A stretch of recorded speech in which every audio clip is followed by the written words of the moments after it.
पाहूयात.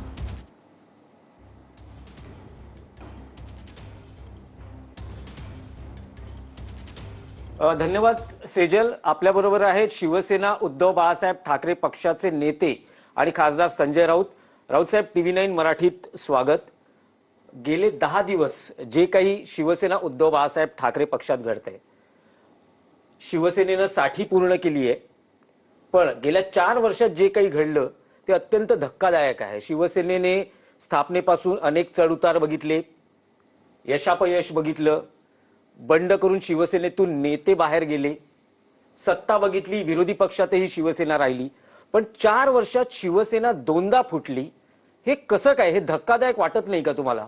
धक्कादायक जरी वाटलं तरी त्या धक्क्याने काय कोलमडून पडण्यात का आम्ही कमजोर हृदयाचे नाही आहोत. हे का घडतंय, कोणामुळे घडतंय, तर फक्त आमच्या बाबतीत घडतंय का? नाही, देशभरातल्या प्रत्येक प्रादेशिक पक्षाच्या बाबतीमध्ये घडवलं जात आहे. अमित शहाना पंतप्रधान होण्याची घाई झाली आहे, अमित शहाना, आणि नरेंद्र मोदी यांना बाजूला सारून स्वतःचे स्वतंत्र खासदार गट निर्माण करायचा आणि त्यासाठी मग असे झुंड गोळा करायचे. आता तुम्ही पाहिलं का की तृणमूल काँग्रेसचे 22 लोक फुटले, त्यांना भाजपात नाही घेतलं. अमित शहाने स्वतंत्र गट निर्माण केला, गट भाजपात नाही, शिवसेनेचा वेगळा गट निर्माण केला. उद्या अजून कोणी ते फोडण्याचा प्रयत्न करतील तेव्हा त्यांचाही ते वेगळा गट करतील, बीजेपीत सामील करून घेणार आहे. आणि हा एक गट जो आहे, हा गट अमित शहांचा म्हणून असेल. प्रचंड सत्ता आहे, प्रचंड पैसे आहेत, ताकद आहे, ईडी CBI सारख्या दहशतवादी संघटना आहेत. आणि मी वारंवार सांगतो, अशा संघटना, दहशतवादी संघटना ज्यांचं आता रूपांतर अल कायदामध्ये झालेलं आहे, त्या आमच्या हातात जर असल्या भविष्यामध्ये, तर हे ज्या पद्धतीनं वागतायत त्याच्यापेक्षा अधिक व्यवस्थित आणि नियोजन पद्धतीनं आम्ही सुद्धा काम करू शकतो आणि करू.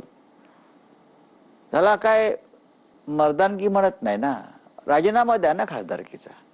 तुम्ही तृणमूल काँग्रेसच्या तिकीटावर निवडून आलात ना, आणि आता कुठल्या तरी एका आंतरराष्ट्रीय पक्षात सामील झालात.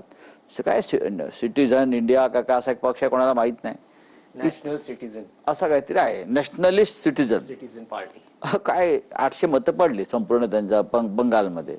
महाराष्ट्रामध्ये आमचे लोक त्यांनी बाजूला केले, वेगळा गट वगैरे करणार. ते कशा करता एवढी तुम्हाला घाई झाली आहे पंतप्रधान होण्याची? आणि मोदी तुमचे आहेत ना अजून.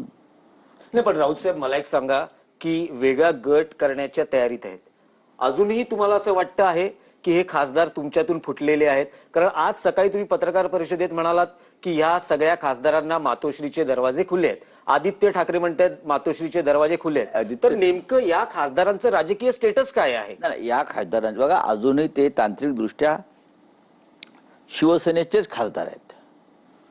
शिवसेना उद्धव बाळासाहेब ठाकरे, शिवसेनेचे आमच्या सदस्य आहेत बाळासाहेब ठाकरे, म्हणजे उद्धव बाळासाहेब ठाकरे.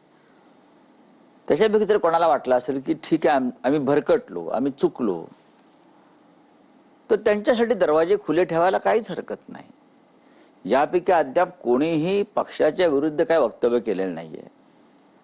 ते आमचा एक व्हीप होता, त्या व्हीपचं त्याने उल्लंघन केलंय नक्कीच. म्हणजे तो आमचा एक कायदेशीर पेच निर्माण झालेला आहे की त्याने व्हीपचं उल्लंघन केल्यामुळे त्यांना आम्ही त्या नोटिसा दिलेल्या आहेत. मला असं वाटतं की एक याच्यामध्ये मोठा आर्थिक व्यवहार नक्कीच झाला, कोट्यवधीचा आहे. रोहित पवार जे आहेत राष्ट्रवादी काँग्रेसचे नेते आणि आमदार, त्यांनी हा आकडा 85 कोटीचा सांगितला आणि मी आधीपासून हाच आकडा सांगत होतो. तुम्ही म्हणालात की 15 कोटी